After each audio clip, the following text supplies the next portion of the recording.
안녕하세요. 법과정치 가르치는 황승민입니다. 뉴탐스런이죠. 여러분들 고1, 고2 학생들이 거의 대부분이라고 생각이 듭니다. 자, 그렇습니다. 여러분들이 그쵸? 힘들다는 건 5천만 우리나라 국민들이면 다 알고요. 그리고 여러분들 고3까지 딱 지내고 그리고 한꺼번에 뭐 다 들어가면 좋죠. 여러분들 그 지금 그러니까 큰 누나의 딸, 그 다음에 작은 누나의 딸 둘, 이 세 명이 지금 이제 수험생이에요. 수험생인데 엄청 전화 옵니다. 특히 큰 누나 딸이 선생님을 막대하는 애거든요. 저를 어떻게 막 소리 지르고 그럽니다. 그러면은 똑바로 해라 뭐 그렇게 얘기하겠죠. 그리고 이제 작은 누나 딸 둘은요 같은 학년인데 뭐 창피한 건지 모르겠으나 그 첫째 딸이 그겁니다. 중국에서요 유급을 한번 당했어요. 중국 유급을 잘 시키거든요. 그래서 이제 같은 학년이에요. 그래서 이제 둘 다 이제 중국 사는데 어떻게 해야 될지 잘 모르겠습니다. 어쨌든 간에 이왕 공부하는 거지 않습니까? 이왕 공부하는 거. 제가 지금 온라인에서 여러분들하고 지금 만나고 있는데 착하게 살아야 된다 이런 얘기하는 것도 중요하죠. 중요한데 지금 이제 저희 이제 만난 이유가 공부하려고 만났으니까 이제 제가 이제 수업만 막 하는 거 아닙니까? 하지만 어쨌든 인성 잘 갖추시고요. 그리고 이왕 하는 거 똑바로 하셔가지고요. 한 방에 가는 게 좋지 않습니까? 그렇죠? 또 하면은 좀 힘드니까. 뭐 못하면 뭐 한 번에 못 가면 뭐 더 할 수도 있겠지만 한 번에 가는 게 뭐 그쵸 가족 전체의 행복 지수의 향상에 큰 도움이 좀 되더라고요. 여러분들 잘 노력하셔서 고등학교 생활 좀 보람 있게 잘 마무리하시기 바랍니다. 한참 남았죠? 자, 이번 시간은요. 이 35번째 강의고요. 이번 시간에 배울 내용은요. 이제 저번 시간까지 해서 제가 이제 그 형사 절차 관련되는 거 다 정리한다 그랬죠. 그거 마무리했고요. 이번 시간에 이제 사회법 파트로 들어갑니다. 사회법 그 내용을 들어가는데 이번 시간에 근로자의 권리와 관련 있는 내용을 정리하도록 하겠습니다. 자, 일단 그거 하기 전에 OX로 저번 시간에 했던 거 마무리하고 들어가야죠. 자, 31번입니다. 국민참여재판은 형사재판 과정에서 적용되는 거 O. 32번. 국민참여재판은 피의자의 동의 여부와 관련이 있죠. 그래서 피의자가 신청을 해야 됩니다. X. 3번. 국민참여재판에 의한 1심에서 무죄 판결이 선고된다 하더라도 항소할 수 있는 거죠. 일사부재리의 원칙이라고 하는 것 뜻이 뭐냐. 하나의 사건에 대해서 할 수 없다. 다시 한번 심리. 다시 얘기해서 이중 처벌할 수 없다. 뭐 다시 한번 심리할 수 없다. 라는 것인데 그렇다고 하더라도 당연히 항소할 수 있는 거죠. X. 34번. 국민참여재판의 법관은 배심원의 판결에 따라 판결을 해야 하는 건 아니죠. 그래서 O 하시면 되고요. 그 다음 35번. 국민참여재판에서 배심원의 판결이 유죄인 경우에 배심원은 심리에 관여한 판사와 함께 양해에 관해 토의할 수 있다 그랬죠. 그래서 O 하시면 되고요. 36번. 법에 대한 전문적 지식이 있을 필요가 없죠. 36번 X. 37번. 배심원은 원칙적으로 만장일치로 판결을 해야 하는 거죠. 다만 만장일치가 되지 않은 경우에는 판사의 의견을 들은 후에 다수결로 처리할 수 있다. 됐죠? 그래서 37번은 O. 38번. 배상명령 제도를 통해서 형사재판 과정 간단한 신청 절차만으로도 손해배상 받을 수 있다. 맞죠? 그 다음 39번. 형사 피의자로서 구속되었던 자가 기소유예 처분을 받은 때에는 국가에 대해서 보상을 청구할 수 없죠? 기소유예 이외의 불기소 처분인 거죠. 됐습니까? 자, 40번. 명예회복제도를 통해서 무죄 판결을 받은 사실을 다른 사람들에게 알릴 수 있다. 그래서 알릴 수 있다. 그래서 이거는 재판서의 개재 청구권 행사라 그랬죠. 오케이. 이렇게 해서 마무리 지었습니다. 형사 절차 다 배웠습니다. 여러분들 제가 시간을 많이 할애한 만큼 좀 디테일하게 조금 어려운 내용까지 많이 다뤘는데 여러분들이 잘 정리해 두시면 큰 도움이 되지 않겠습니까? 아시겠죠? 그래서 그렇게 정리해 두시면 되겠고 이번 시간에 정리할 내용은요. 뭘 정리한다 그랬죠? 사회법 영역을 배웁니다. 사회법 영역. 근데 그거 하기 전에요. 이걸 간단하게만 보고요. 바로 넘어가도록 하겠습니다. 자, 여러분들. 자, 이제 이 사회법 영역까지 배우게 되면은요. 뭐냐? 법의 분류표가 완성이 될 수가 있거든요. 법의 분류표? 법의 분류표? 자, 먼저 어떻게 분류할 수가 있냐? 자, 존재 형식에 따라서 분류할 수가 있습니다. 존재 형식에 따라서. 존재 형식에 따라서. 됐죠? 그 다음에 또 어떻게 분류할 수 있느냐? 생활관계의 실체에 따라서 법을 분류할 수가 있습니다. 생활관계 실체. 생활관계 실체. 그 다음 법이 규율하는 내용에 따라서도 구별할 수가 있고요. 법이 규율하는 내용. 그 다음에 법이 규율하는 범위에 따라서도 구별할 수가 있습니다. 됐죠? 자, 이렇게 되는데 여러분들 이 존재 형식에 따라 분류하는 법의 분류가 대체 무엇을 분류하는 것이냐? 이거는요. 이렇게 얘기합니다. 불문법과 그 다음에 성문법으로 구별합니다. 불문법과 성문법으로 구별합니다. 자, 성문법에는 헌법, 법률, 명령, 조례, 규칙과 같은 어떤 상위법 우선원칙, 우리 켈젠의 법 분류를 우리가 한번 배웠죠. 그런 것들 얘기합니다. 그 다음에 불문법은요, 관습법, 조리, 판례법 이런 것들이 있습니다. 됐죠? 우리나라는 기본적으로 성문법을 기본으로 하고요, 불문법을 예외로 인정을 하고 있다. 다만 민법 1조, 상법 1조에 따라서 민법은요. 일단 상법을 먼저 가볼까요? 상법은 상법에 의하고 상법이 없으면, 상법의 규정이 없으면 상관습법에 의하고 상관습법이 없으면 민법에 의한다. 근데 민법 1조에 보면요. 민법의 내용이 없으면 관습법에 의하고요. 관습법이 없으면 조리에 의한다. 라고 되어 있습니다. 그러면 결국 이게 순서대로 하는 거거든요. 상법, 상관습법, 민법, 관습법, 조리의 순서대로 합니다. 그래서 원칙은 불문법이 성문법을 보완하지만 상관습법 다음에 민법이 적용되는 거 보니 아하, 이럴 때도 있구나. 불문법을 성문법이 보완하는 경우도 있구나. 뭐 그래서 이런 경우가 있습니다. 자, 됐고. 그리고 이제 생활관계의 실체에 따라서 분류하는 거. 자, 어떻게 구별하느냐. 자, 우리가 배웠던 내용입니다. 공법이라는 게 있어요. 공법.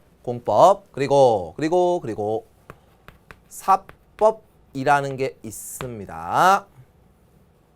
근데 공법과 사법 사이에 뭐가 또 들어가느냐? 사회법이라는 게 또 들어갑니다. 그래서 이번 시간에 배울 게 이 사회법을 배웁니다. 사회법. 됐죠? 그 다음에 법이 규율하는 내용에 따라서 어떻게 구별하냐면 이렇게 구별합니다. 실체법이라는 게 있고, 실체법. 그 다음에 절차법이 있다고 그 전에 한번 설명했었습니다.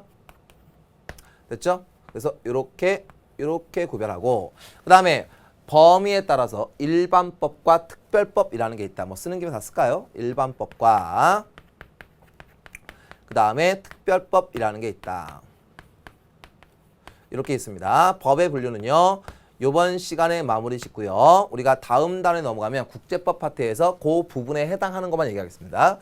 자, 이 법의 분류. 그래서 이번 시간에 선생님이 이 법의 분류도 얘기하고, 그 다음에 사회법의 기본적인 취지, 이런 것들을 설명하려고요. 내용 진도를 많이 잡진 않았어요. 자, 그래서 이 생활관계의 실체에 따라서는 여러분들 이런 말 쓰죠. 공적 생활관계다, 아니면 사적 생활관계다, 이런 말을 씁니다. 그래서요, 공과 사를 구별합니다. 됐죠? 그리고 내용에 따라서 어떻게 구별하느냐? 권리와 의무의 내용을 권리의 발생, 소멸, 변경 이런 것들 규제되는 게 실체법, 절차법, 실체법이고요. 그게 아닌 이 실체법의 내용을 구제해주기 위한 절차를 규정한 게 절차법. 뭐가 있습니까? 민사소송법, 형사소송법, 행정소송법, 그리고 파산법이라는 것도 있어요. 파산법 이런 것들도 있어요. 그 다음에 범위에 따른 구별로서 아주 넓은 범위를 얘기하는 일반법, 그 다음에 특수하게 들어가는 거 특별법이라는 게 있다. 됐죠? 그래서 상법은요, 개인과 개인의 관계를 규율하는 것이고, 것인데 이거는 상거래에 관련된 법이거든요. 근데 개인과 개인 간의 관계를 규율하는 민법이라는 게 있죠. 그래서 민법이 이만하고 상법이 그 안에 이렇게 들어가는 영역. 됐습니까? 그래서 특별법 우선의 원칙이라는 게 있습니다. 됐죠? 자, 이렇게 되는데 자, 이 불문법, 성문법이 있죠. 근데 이 두 가지는 자, 이렇게 생각하는 친구도 있더라고요. 불문법은 자연법, 성문법은 실정법. 이렇게 생각하시면 안 됩니다. 둘 다 실정법이에요. 둘 다. 둘 다 실정법입니다. 되시겠죠? 자연법이 아닙니다. 자, 불문법, 성문법 이렇게 이루어진다. 근데 이 중에서요, 제가 말씀드리고 싶었던 게 뭐겠습니까? 이 공법과 사법의 중간 영역에 들어가는 이 사회법이라고 하는 영역을 설명하려고 지금 폼을 잡으려고 하는 겁니다. 알겠습니까? 사회법이에요. 사회법. 됐죠? 그러면 이 공법과 사회법이라는 게 있는데 여기다가 이제 사회법을 한번 써볼게요.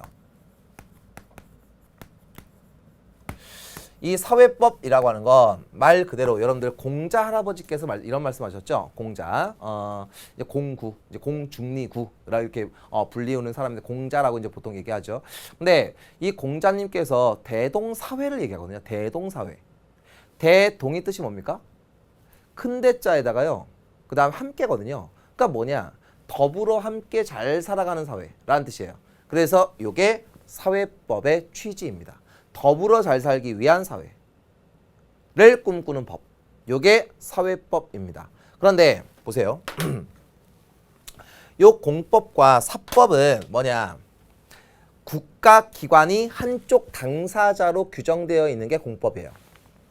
그래서 국가기관 대 개인. 요게 공법 영역이거든요. 또는 국가기관 대 국가기관, 국가기관의 관계를 규율하는 게 이게 공법입니다. 사법은요, 개인 대 개인 또는 개인 대 회사, 개인 대 법인 이런 관계거든요. 됐습니까? 이게 사법이에요. 그런데 이 사회법이라고 하는 건 자, 여러분들 이렇게 생각하시면 됩니다. 이거 처음에 정리 잘 하시면은요, 뒤에가 굉장히 쉬워요.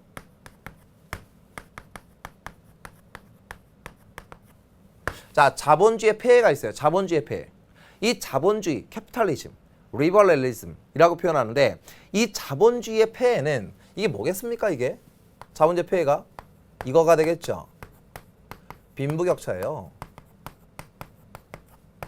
빈부격차.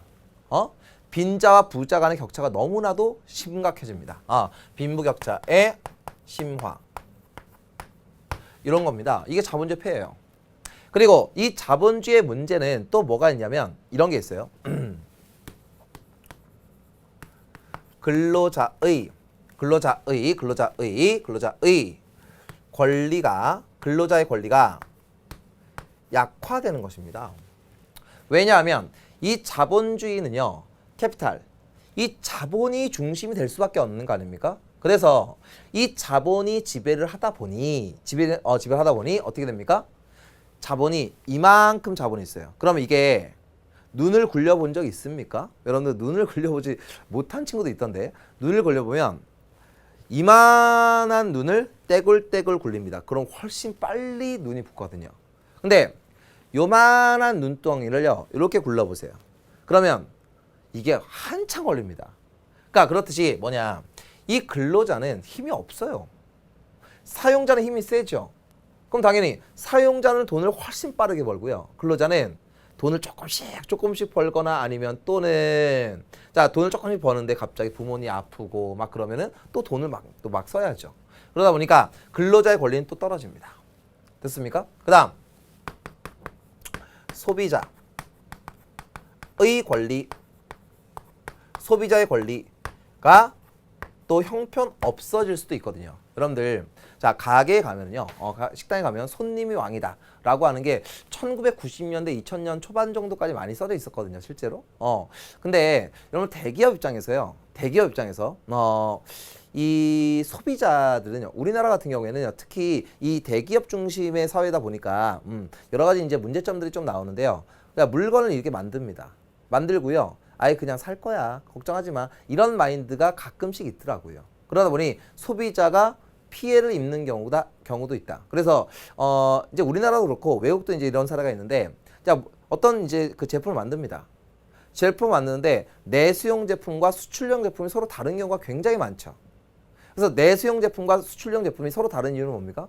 내수용 제품은 이렇게 만들어도 그냥 살 거야 라고 하는 마인드 때문 아닙니까? 그러니까 이거는 소비자의 권리가 많이 침해되는 거죠. 소비자의 주권은 존재하지 않는다고 생각을 하기 때문이거든요. 됐습니까? 이런 것들입니다. 이게 사회법의 등장 배경입니다. 그러면 이 모든 것을 포괄할 수 있는 개념을 간단하게 써볼게요. 이게 뭐냐? 이겁니다. 경제적 강자와 그 다음 경제적 약자가 있을 때 이 경제적이라는 표현은 있거나 없거나 상관이 없습니다.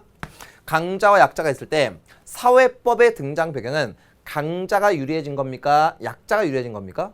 더불어 잘 살기 위해서 등장한 거니까 강자가 유리하고 약자가 불리하다 보니 사회법이라는 걸 통해서 강자와 약자 간의 격차를 줄이자라는 겁니다. 알겠습니까?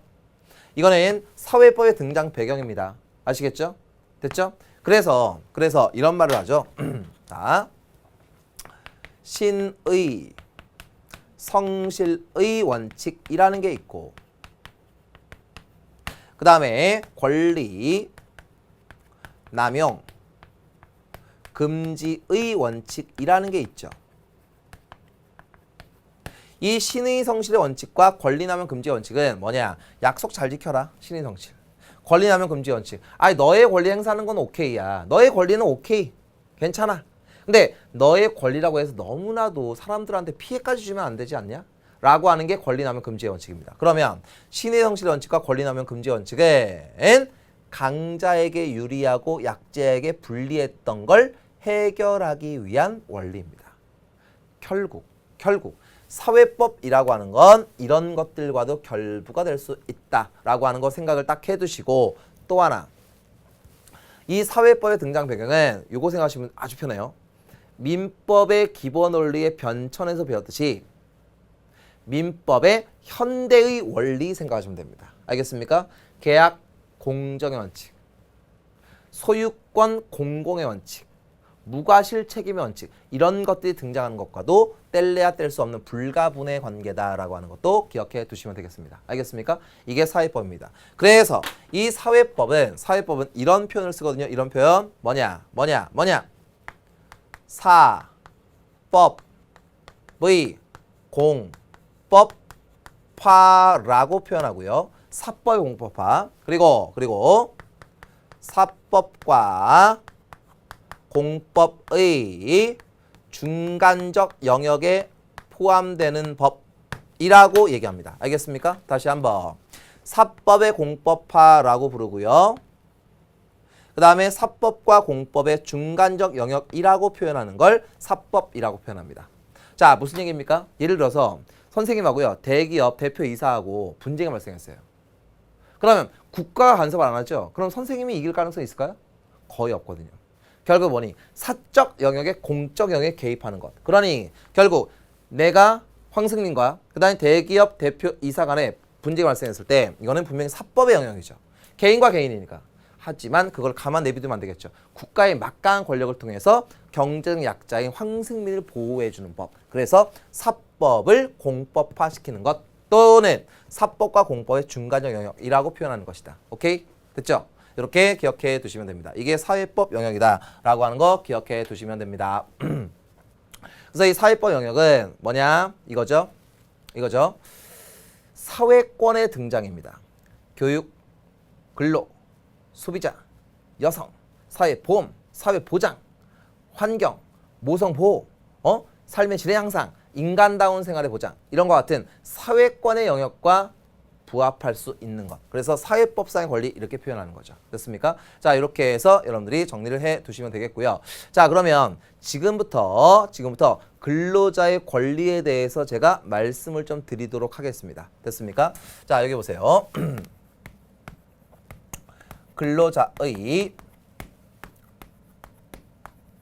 권리, 보호, 라는 게 있습니다. 자, 그러면 우리 이 수능복과 정치에서요. 우리 수능복과 정치에서 자, 다루는 근로자의 권리 보호에 나오는 대표적인 법규가 두 가지가 있습니다. 대표적인 게 두 가지가 있어요. 첫 번째, 노동 조합 및 노동 관계 조정법이라는 게 있고요. 그다음 근로기준법이라는 게 있습니다. 됐습니까? 그래서 이번 시간에 배울 내용은 이 노동조합 및 노동관계 조정법의 내용과 근로기준법에 대한 내용 중에서 주로 근로기준법을 배울 겁니다. 알겠습니까? 주로 근로기준법 배울 거고요. 그리고 노동조합 및 노동관계 조정법 당연히 중요한데 이번 시간에는 거의 다루지 않습니다. 이번 시간은 근로기준법을 다룹니다. 근로기준법. 됐죠? 그래서 이번 시간에 요 근로기준법 중심으로 해서 수업을 진행하니까 그렇게 알고 또 쫓아오시면 됩니다. 자, 그럼 보십시오. 이 근로기준법이라고 하는 건요. 뭐냐? 근로를 함에 있어서 무언가의 스탠다드, 기준이 있다는 얘기죠. 그럼 이 근로기준법이 등장한 이유는 뭘까요? 국가 권력이 간섭을 안 하죠. 간섭을 안 하면 결국에 근로자의 권리는 보호될 수가 없으니 정확히 기준을 딱 정해놓고 그 기준보다 좋은 조건으로 근로를 하라라고 하는 취지입니다. 됐습니까? 그래서 이 근로 기준에 들어가는 건 뭐가 있겠습니까? 임금, 그다음 휴게 시간, 근로 시간, 휴가 뭐 이런 것들이 쭉 들어가겠죠. 됐습니까? 이렇게 돼요. 자, 그러면 여기서 뭐냐? 근로자라고 하는 건 대체 무엇이냐? 근로자. 이거는요. 근로기준법이 나오는 규정이에요. 이겁니다. 임금을 목적으로 하여 노동을 제공하는 자. 이게 근로자입니다. 알겠습니까? 이게 근로자예요. 근데 여러분들이 여학생들은 보자. 한 6, 7년? 남학생들은 한 8, 9년 후에 이제 취업할 거 아닙니까? 그쵸? 대학 졸업하고. 또는 이제 대학원 갈 사람도 있겠지만, 근데 취업을 딱 하러 갔습니다. 근데 면접을 이제 한 3차, 4차 면접까지 가서 아주 높으신 분들 앞에서 면접을 봅니다. 당신은 우리 회사 근로자로 들어오려는 이유가 뭔가요? 했더니 여러분들이 법과 정치 배웠던 게 너무너무 기억이 나가지고요. 저는요, 돈 때문에 왔고요. 저 돈 때문에 왔고, 돈 때문에 전 노동을 제공합니다. 이렇게 되면 떨어집니다. 아시겠죠? 적당히 면접을 해야 됩니다. 이거는 근로기준법상 근로자의 의미예요. 됐죠? 이렇게 이루어집니다. 그럼 여기서 중요 포인트, 임금인 거죠. 임금. 그럼 임금은요, 여러분들 1시간에 500원 받으면 됩니까? 안 되죠. 말이 안 되죠. 여러분들 임금은요, 임금 뭐가 있습니까? 최저 임금이 있습니다. 최저 임금. 됐죠? 이 최저 임금은요, 이거는 근대의 원리입니까? 현대의 원리입니까? 현대의 원리죠. 됐습니까? 이 최저 임금 5580이라고 얘기합니다. 5580. 1시간에 5580입니다. 되시겠죠? 그래서 이거를 대략적으로 이제 계산을 해가지고요. 하루에 8시간씩, 이제, 계산을 해보면 한 100만 원 조금 넘더라고요.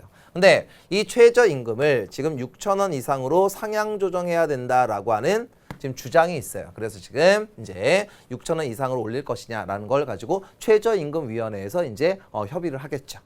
나오게 되면 이제, 만약에 뭐 수업 시간에 뭐 알게 되면 그때 말씀드리면 되겠죠. 자, 이렇게 됩니다. 임금 목적으로 합니다. 임금. 그리고 이 근로자는요. 근로 계약을 체결합니다. 근로 계약. 여러분 계약이라고 하는 거는요. 청약과 승낙에 의해서 이루어집니다. 됐습니까? 근데 계약의 핵심은 계약서는 아니잖아요. 근데 근로 같은 경우에는요. 너무나도 근로계약이 중요하다 보니 이 근로계약서가 굉장히 중요한 의미를 갖고 있습니다. 그래서 이 근로계약서 작성은 필수사항입니다. 알겠습니까? 근로계약서 작성 필수사항입니다. 여기에 여러 가지 임금, 그 다음에 뭐 근로시간, 노동시간, 그 휴게 시간과 같은 그러한 근로 조건이 규정되어 있습니다. 되시겠죠? 그런데 여기서요, 여러분들이 이것도 알아두셔야 돼요. 여러분 근로관계에서 중요한 거는 뭐겠습니까? 헌법이겠죠. 헌법. 자, 헌법 다음은 법률이겠죠. 여기서 얘기하는 법률은 근로기준법이겠죠. 그다음에 법률 다음에 중요한 거는요, 뭐냐? 단체협약입니다. 단체협약. 단체협약. 이게 단협이라 불러요. 그리고 취업규칙이라는 게 있어요. 이 취업규칙과 단체협약의 차이는 뭐냐? 이 단체협약은요, 뭐냐? 노동조합 및 노동관계조정법에 근거해서 체결되는 것이고요. 근데 취업규칙이라고 하는 건 근로기준법에 의해서 사용자가 정하는 거예요. 알겠습니까? 그래서 헌법, 법률,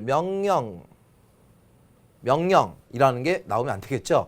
헌법, 법률, 단협, 취업규칙에 따라서 상위법 우선의 원칙처럼 이루어집니다. 그리고 개별 근로계약이 여기에 있습니다. 알겠습니까? 그러니 이 개별 근로계약이 중요하긴 한데 이 위에 취업규칙이라든가 단체협약이라든가 법률이라든가 헌법보다 낮은 조건으로 개별 근로계약을 체결하는 건 무효입니다. 아시겠죠? 이렇게 이루어집니다.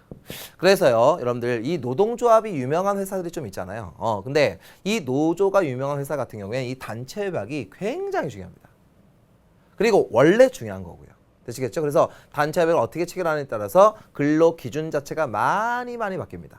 됐죠? 자, 그래서 요거 일단 일반적인 내용을 한번 설명해 보았고요. 이쪽으로 와서 이제 구체적으로 조금 들어가 볼게요. 구체적으로. 자, 근로시간을 한번 봅시다. 근로시간을 한번 정리해 볼게요. 자, 일단 연소근로자와 연소근로자, 그다음 성인근로자,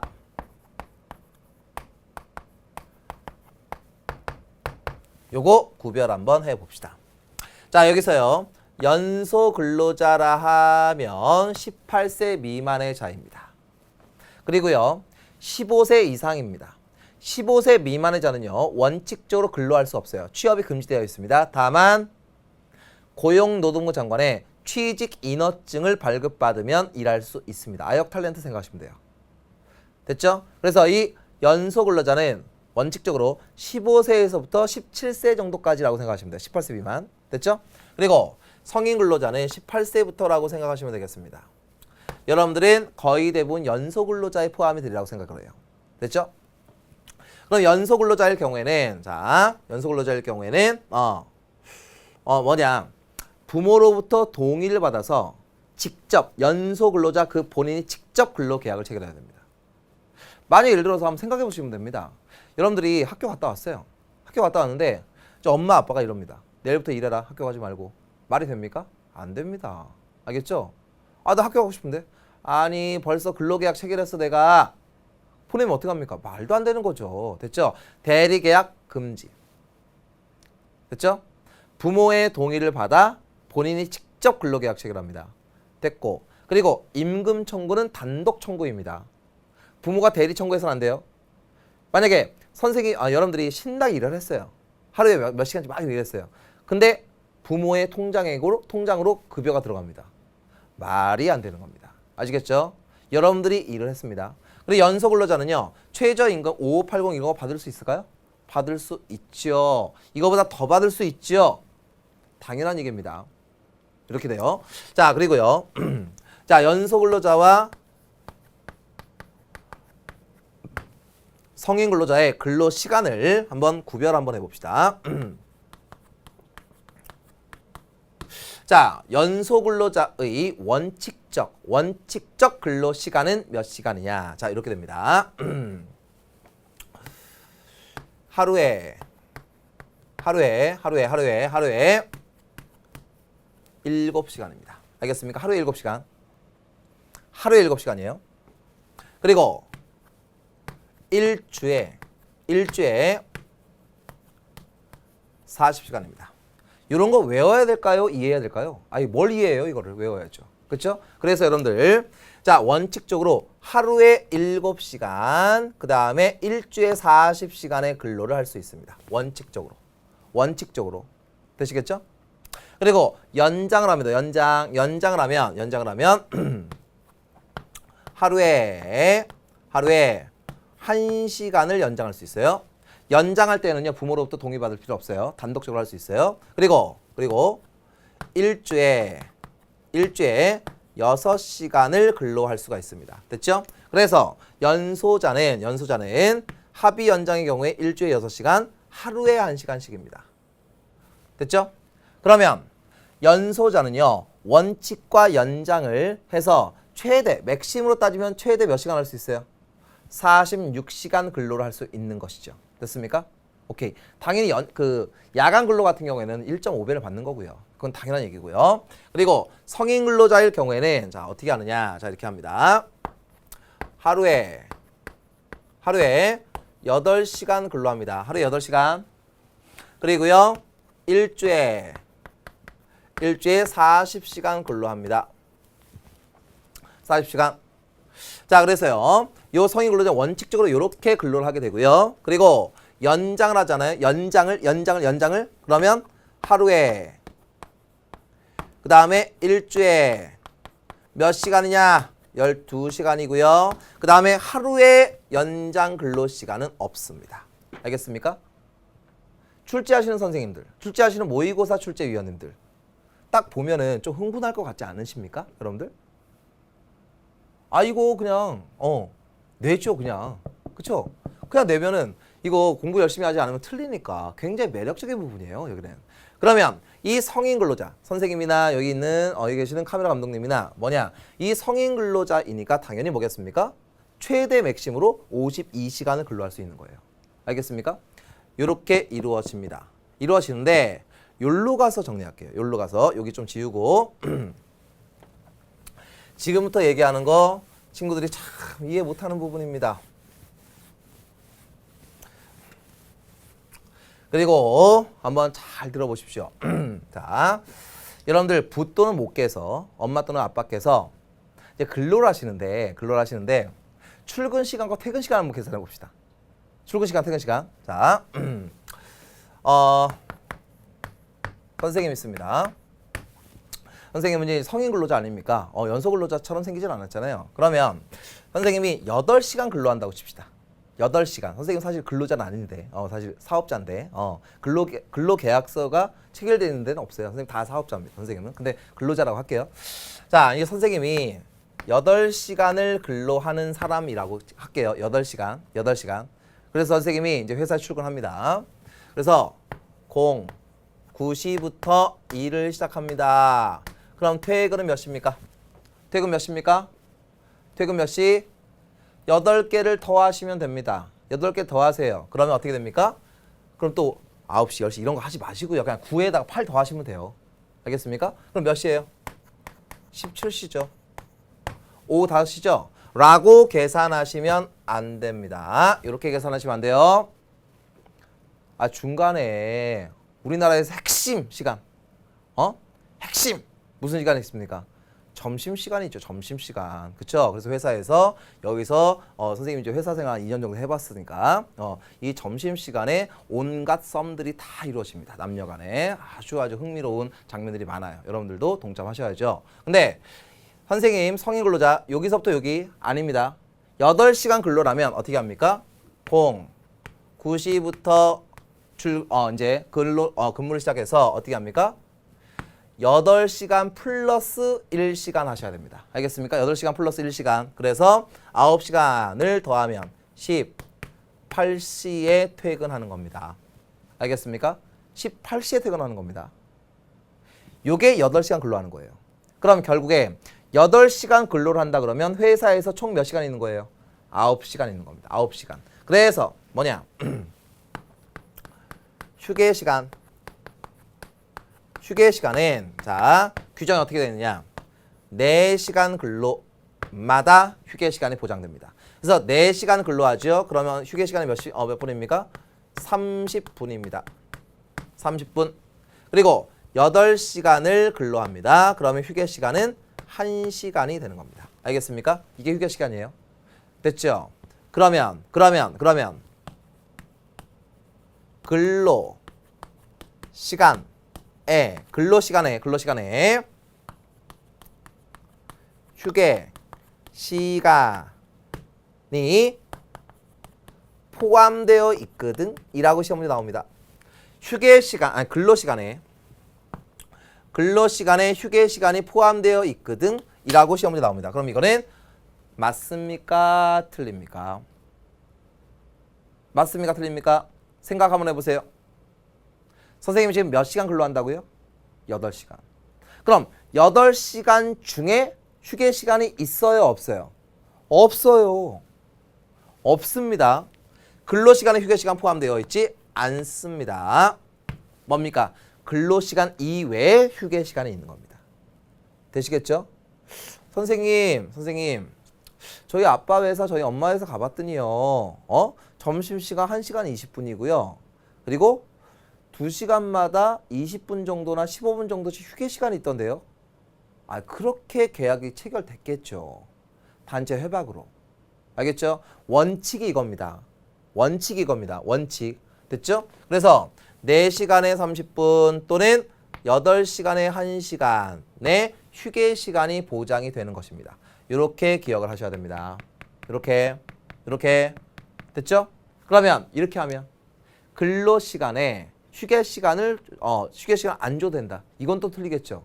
근로시간 도중에 시간을 따로 잡아서 휴게 시간을 보장해 줘야죠.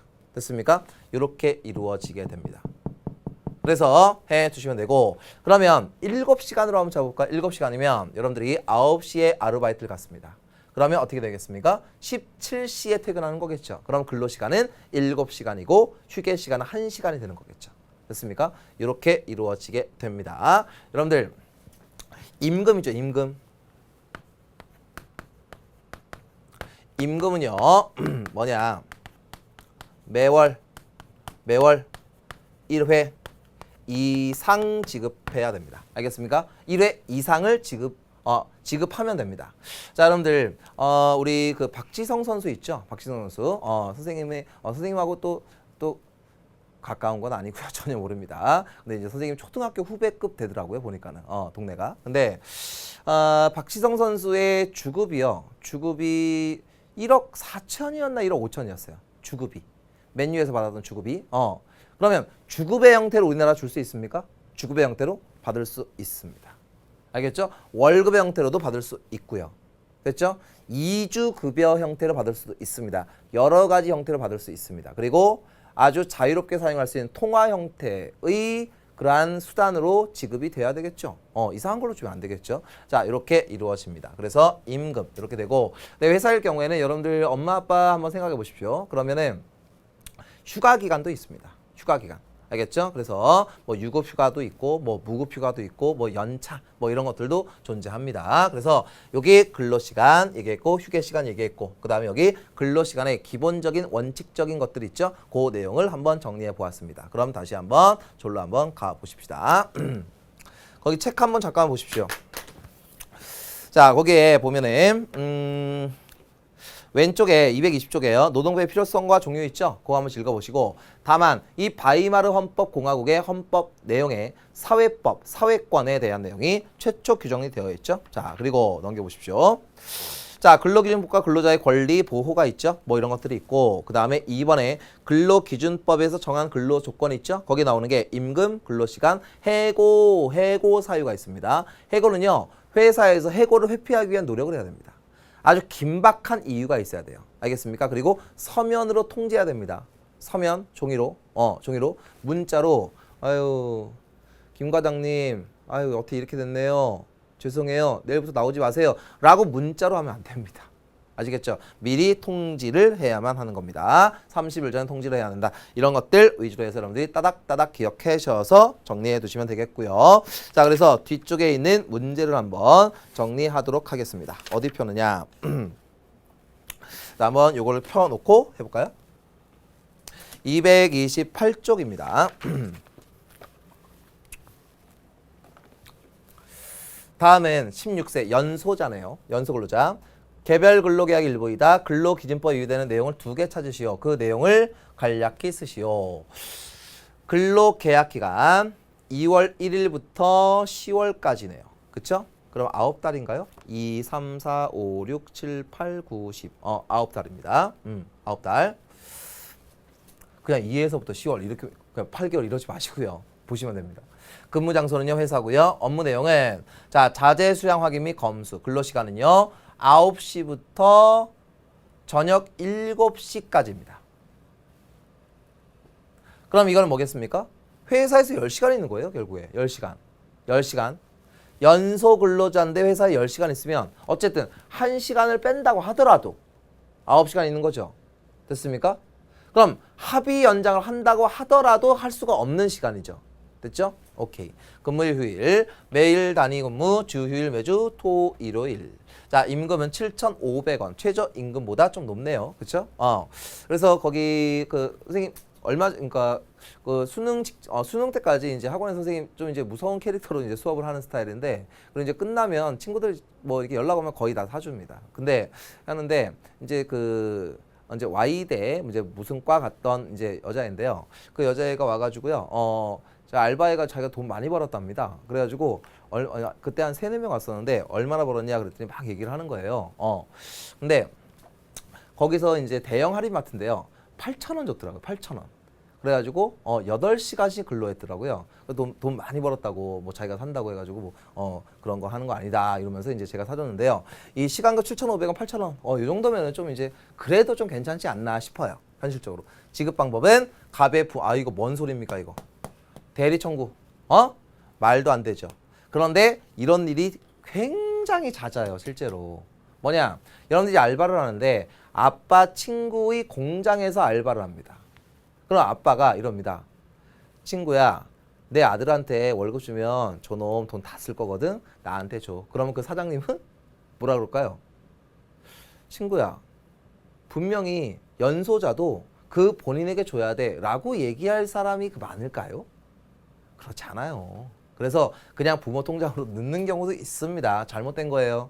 아시겠죠? 잘못된 겁니다. 그러니 여기서 잘못된 부분은 근로시간과 그 다음에 지급 방법 이 2가지가 잘못되었네요. 그 이유는 설명했죠? 다음 문제. 자, 기본 문제 1번입니다. 그림은 도서관에 부착된 도서 분류표의 일부이다. 362번 서가에 비치되어 있을 도서로 옳은 것은 통계학, 행정학, 경제학, 법학, 사회학, 사회법, 정치학이 있습니다. 자, 그러면 362번의 서가에 있습니다. 사회법이네요. 그러면 사회법을 찾으라는 얘기죠. 자, 그러면 하나씩 얘기해 볼까요? 민법은 사법, 헌법은 공법, 소년법은 공법, 근로기준법은 사회법, 행정소송법은 공법. 됐습니까? 할 수 있습니까? 사법 개인 대 개인, 헌법 국가 권력기관과 개인 상호. 됐죠? 공법. 그 다음 소년법은요, 소년 사건을 처리하는 거니까 공법이죠. 근로기준법, 이거는 사회적인 약자를 배려하는 거죠. 그러니까 사회법. 행정소송법 절차법이니까 공법. 이렇게 해두시면 됩니다. 오케이? 하시면 되고요. 다음 문제. 2번. 다음 주장에 근거한 옳은 법적 판단을 보기에서 골라보세요. 근로기준법상 근로자에 해당하는 지혜 여부는 계약의 형식이 고용계약인지 도급계약인지 여부보다 실질적으로 근로자가 임금을 목적으로 종속적인 관계에서 근로를 제공했는지의 여부에 따라 판단해야 한다. 자, 여러분들 이런 게 있거든요. 이 퇴직금이라는 게 있죠. 이 퇴직금이라는 건 어떻게 계산되냐면 퇴직 바로 직전에 3개월치가 있어요. 3개월치의 월급을 평균치를 구합니다. 그래서 예를 들어서 이제 만약에 이제 선생님이 이제 5월 말에 이제 퇴직을 합니다. 그러면 3월, 4월, 5월에 급여 평균을 냅니다. 그러면 만약에 뭐 500, 600, 700을 받았다면 평균이 600 아닙니까? 그러면 600 곱하기 근속 연수예요. 알겠습니까? 근속 연수. 이해가 되시죠? 그러면 600만 원으로 근속을 30년을 했다라고 하면 1억 8천만 원이 퇴직금이 됩니다. 아시겠죠? 1억 8천만 원입니다. 그렇게 퇴직금 계산이 됩니다. 그런데 이 퇴직금을 지급받기 위해서는 당연히 근로자이면 되는데, 그러면 사업자는 되느냐? 사업자는 될 수도 있습니다. 개인 사업자 될 수도 있습니다. 어떻게? 종속적 관계에서 사업자인 경우에는 될 수가 있습니다. 그래서요, 이 퇴직 관계에서 퇴직금 이제 관계에서 핵심이 뭐냐? 근로계약보다는요, 근로성을 인정받느냐라는 것입니다. 근로성. 그래서 회사에서는 이제 근로성을 이제 그 국가경에서 판단하는 기준은요, 이렇게 얘기합니다. 출근 시간이 있었느냐? 출근을 좀 늦게 했을 때 압박이 있었느냐? 퇴근하려고 그러는데 눈치 보고서 퇴근 못했느냐? 라는 걸 가지고 얘기를 주로 합니다. 그래서 근로성, 노동성을 많이 얘기를 합니다. 그걸 물어보는 문제예요. 자, 기억. 근로자는 사용자에 대해서 종속적 관계에 있다. 맞죠? 맞고. 그 다음, 니은. 근로자는 근로에 대해 사용자의 지휘 감독을 받는다. 맞고요. 디귿. 근로자는 고용계약이나 도급계약의 체결 주체가 될 수 없다. 이거 상관이 없는 거죠. 디귿 틀리고요. 리을. 근로계약 체결 여부는 근로자를 판정하는 기준으로 볼 수 없다. 여기랑 상관이 없는 거죠. 됐습니까? 그래서 여러분들 기억과 니은으로 가시면 되겠습니다. 그리고 몇 번입니까? 4번 문제. 다음 사례를 보고 옳은 법적 분석을 해보세요. 주유소를 운영하는 갑은 고등학교를 자퇴한 을을 직원으로 채용하기로 합의하고 근로계약을 체결하였다. 한 달간의 근무 후 을은 갑에게 임금 지급을 청구하였고 이에 갑은 을이 아직 미성년자임을 이유로 을의 부모에게 임금을 지급하였다. 아까 풀었던 문제와 좀 유사해 보이죠? 기억. 갑이 을의 부모에게 임금을 지급한 것은 근로기준법상 임금지급 원칙에 우입이 된다. 맞는 얘기죠? 니은. 을의 부모는 을이 미성년자임을 이유로 근로계약을 대리할 수 없다? 당연하죠. 됐습니까? 이 부모님은 법과정치 선택 자였네요. 그렇죠? 그 다음 디귿. 을은 고등학교를 자퇴하였으므로 이게 무슨 상관이 있습니까? 나이인데. 그렇죠? 상관없고요. 리을. 갑과 을의 근로계약에 있어서는 최저임금 규정이 적용되지 않는다. 여러분들 애라고 해서요. 연소근로자라고 해서 1,000원 주고 500원 주면 됩니까? 안 됩니다. 아시겠죠? 이렇게 해주시면 되겠고요. 기억과 니은 가시면 됩니다. 자, 그래서 이번 시간에 이러쿵 저러쿵 하는 말씀을 쭉 드렸었는데 자, 여러분들 어려움 없이 정리할 수 있지 않았을까 싶어요. 여러분들 최저임금 제도가 있죠. 이 최저임금 제도는 여러분들 당연히 그 정도는 받아야 된다라는 기준이에요. 근데 최저임금보다 더 낮은 급여를 주는 가게 또는 회사가 있을까요? 있습니다. 있습니다. 그래서 여러분들이 이제 대학교를 들어가기 전에 좀 이제 고민하는 게 그런 부분입니다. 아시겠죠? 그런 건 적당히 잘 조정해서 이제 여러분들에게 유리한 쪽으로 이렇게 하시면 되겠습니다. 자, 그럼 이번 시간에 배운 게 사법의 공법화, 노동법, 경제법, 사회보장법 영역과 관련된 사회법이 있습니다. 자, 노동법, 근로기준법, 노동관계조정법. 야, 경제법은 뭐 소비자기본법 이런 것들, 제조물책임법. 근데 사회보장법이 있죠. 뭐 기초생활법, 뭐 보장법, 뭐 이런 것들이 있습니다. 근로기준법은요, 임금, 근로시간, 연장근로, 휴게시간과 관련되는 거 기억해 두시면 되겠죠. 그래서 이런 것들 여러분들이 하나하나 정리하시면은요, 아주 쉽게 정리할 수 있는 게 이 사회법 부분이다라고 하시면 되고요. 다음 시간은요, 우리가 노동관계조정법, 노동조합의 노동관계조정법, 근로 3권 관련했습니다. 조금 내용이 많아요. 아시겠죠? 그래서 이번 시간까지 했던 거 복습 잘 하시고요. 다음 시간에 찾아오시면 되겠습니다. 수고하셨습니다.